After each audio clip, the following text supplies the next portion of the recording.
Ça fait 5 ans qu'ils travaillent en illégalité. Ils envoient un truc qui est fou. Des listes qui sont fausses. C'est pointé par le tribunal, c'est repointé par le tribunal, c'est repointé en appel. Et ils continuent. Alors, la réquisition est basée sur une liste. Ce qu'il dit et qu'il s'évertue à répéter, que la justice a reconnu, c'est que la liste qui est fournie par le CDO local est illégale, elle est fausse, elle ne comporte que les généralistes et il semblerait qu'elle comporte tous les 1er janvier le généraliste qui emmerde le docteur Romestin. Le plus important, c'est comment sont prises les réquisitions. Ça c'est du national, parce que le national doit, et c'est son autorité, et c'est son pouvoir de dire, il est hors de question de faire la discrimination. Cette loi s'applique à tous les médecins, donc tous les médecins doivent être sur la liste de réquisition. Laissez faire ce qui se passe, et vous le laissez faire lors que les médecins généralistes réquisitionnés, ça veut dire quoi? Ça veut dire qu'on exclut tous les spécialistes, ça veut dire qu'on arrange bien la sauce. Mais le jour où il faudra que les spécialistes soient réquisitionnés, les choses vont changer parce qu'eux ne voudront pas. Et c'est pour ça que ça a été déclaré illégal. Et c'est pour ça que le Conseil de l'ordre national n'a pas voulu en tenir compte parce qu'il a peur du danger et que les spécialistes soient réquisitionnables. Et ça, on ne peut pas le laisser. Je voudrais te poser une question.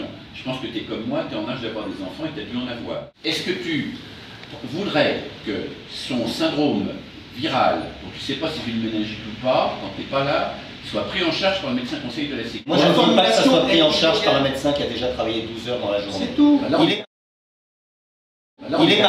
Il est marqué dans le code de déontologie auquel on nous ramène constamment que le médecin ne doit pas travailler dans des conditions dans lesquelles il met en danger sa patientèle. Alors il faudrait m'expliquer pourquoi c'est aux généralistes de gérer déjà la permanence des soins de la journée sur une amplitude qui parfois, en rural, puisqu'on le dit, atteint des 11h, 12h, et il n'y aurait que lui qui aurait à se coller à la garde de nuit, parce que la nuit, il est multicompétent, il est multitâche. Lui, dans laquelle... Donc, ce à quoi on arrive avec la décision qui a été prise, c'est les patients n'ont eu personne pour soigner le syndrome viral à 40 pendant une nuit à 3h du matin.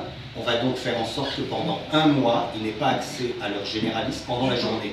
C'est vraiment une décision dont l'incohérence devrait vous frapper. Il y a un vrai...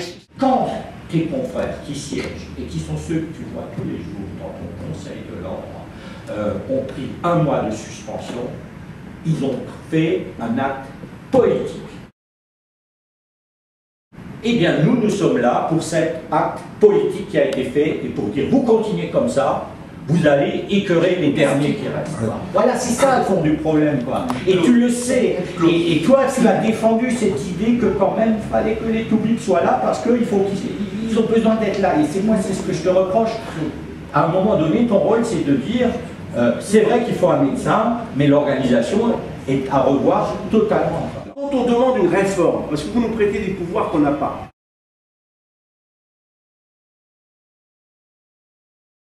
Et je le regrette. Quand on demande une réforme, il faut compter au moins 3 ans dans les bons jours pour obtenir une modification d'un texte. Et souvent, 3 ans après, déjà, il est un peu obsolète. Donc, c'est vraiment une grosse différence. Il y a un texte qui s'appelle le volontariat, je crois. Non, mais... Ne le modifions pas. Rendons simplement la PDS accessible à des médecins qui disent si je participe à la PDS la nuit, je ne vais pas perdre d'argent dans la journée. C'est pas difficile. Le volontariat, il existe. Ne dites pas qu'il faut inventer une loi, elle est là. Elle emmerde tous ceux qui voudraient voir les généralistes corvée à ma. J'ai pas dit ça. Elle est là, la loi. On a il suffit de la suivre. Soulever un problème juridique. Vous dites que devant la juridiction d'appel nationale, elle est présidée par un magistrat. Il aurait dû relever ce problème. C'est-à-dire que le CDO s'est autosaisi à une date où il n'avait pas le droit de s'autosaisir. La législation ne lui permettait pas de s'autosaisir. Oui, mais le CDO s'est autosaisi. Et non, mais on n'est pas plus que ça va être. On s'est fait une publicité d'anti-républicain. Mais oui, complètement. Et on attend de vous, ordre, que vous disiez que d'abord un Toubib qui a bossé. Personne ne doit avoir l'acquisition.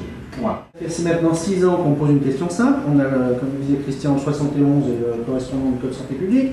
On ne doit pas travailler dans des conditions dangereuses. Bien. On a le code pénal 223.1. Manquement à l'obligation de prudence et de sécurité imposée par le règlement. À l'heure actuelle, la lecture qu'on a depuis 6 ans qu'on soumet à tous ceux qui sont vaguement penchés sur la PDS, Et ce qui est grave, c'est qu'on n'a aucune réponse, on ne dit pas qu'on raconte n'importe quoi, on ne nous répond pas. C'est que les textes sont incompatibles. Un confrère qui fait de la PDS telle qu'elle est actuellement réalisée, il est dans l'illégalité la plus totale. C'est un volontaire. Je ne parle pas de mon cas, je parle du gars qui est volontaire pour faire de la PDS pour quelques raisons de ce genre, c'est lui que ça concerne. Il veut faire de la PDS, il est dans l'illégalité. Alors on est d'accord. Personne n'est capable de répondre sur la question. On est d'accord sur la durée de travail. Et si tu lèves ce livre-là, la réponse des assureurs en discussion privée, c'est simple.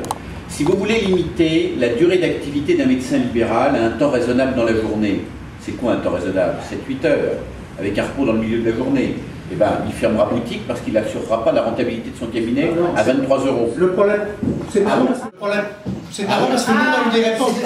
On a eu des réponses, mais en plus, on a des réponses différentes des assureurs.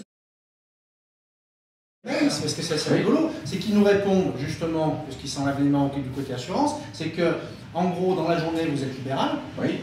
Et en PDS, on est en mission de service public. Bien sûr. C'est le revers de ce qu'on a gagné. Le truc, c'est que justement, en gros, on ne relève pas des mêmes textes de loi. C'est le... Ça va tomber comme un gadlock, il y en a un de ces jours qui va tomber dessus, le juge il va lui dire, monsieur, vous travaillez le dimanche, alors vous allez travailler toute la semaine, et boum. Et quel avenir pour les jeunes?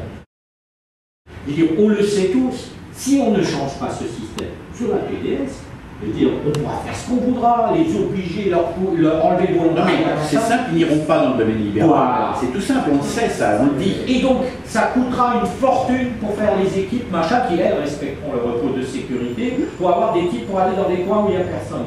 C'est de la folie politique. La position du Conseil national sur la permanence de soins, elle est simple. Travailler 11 heures et se taper la nuit derrière, non, pas question. On n'est pas fiable, on n'est pas bon. Il m'est arrivé de rentrer en garde de nuit, de me dire merde, j'ai vu qui et j'ai fait quoi. Ça vous est arrivé à tous. Qu'est-ce qui fait que la position de principe que vous affichez, au moment de la mettre dans la réalité, ah ben c'est plus la même. Excusez-nous, là, on n'est pas, là on est sur les conséquences d'une décision de la Chambre disciplinaire nationale. Le travail, je suis assesseur au niveau de la Chambre disciplinaire. Cette affaire, je m'en occupe pas. Mais qu'un médecin soit interdit d'exercice, que ça ne vous fasse pas tilt au niveau de la plus haute juridiction, excusez-moi, moi ça décrédibilise complètement votre... Le Conseil national ne connaissait pas l'affaire. J'affirme, ne connaissait pas l'affaire. Moi non plus, alors que c'est moi qui ai été interpellé. Qui par là-bas. Ce que vous nous dites là pour l'instant, c'est quelque chose que nous apprenons aujourd'hui. Alors, c'était le citation que j'ai fait un article entièrement. Je l'ai donné à Jacques Lucas. Je l'ai avec quand c'était en novembre. Jacques, que je vois régulièrement et qui est un ami, il s'est abstenu de me le communiquer. Le déroulé précis, un article en plus qui n'était pas agressif, dans lequel il y avait tous les faits. Donc, ceci... Vous ne pouvez pas ne pas savoir. 1er janvier, la réquisition qui tombe tous les 1er janvier, rien que ça c'est choquant, moi je le dis. Ça paraît choquant. On est bien d'accord. Ça va être suspendu 6 mois, ça va être sursis. Le règlement, c'est un règlement Je remonte en conseil d'État pareil. Non, mais c'est alors, moi je trouve que c'est un petit peu choquant. J'ai un peu de mal à être assimilé, on l'a déjà fait, à être assimilé au ST.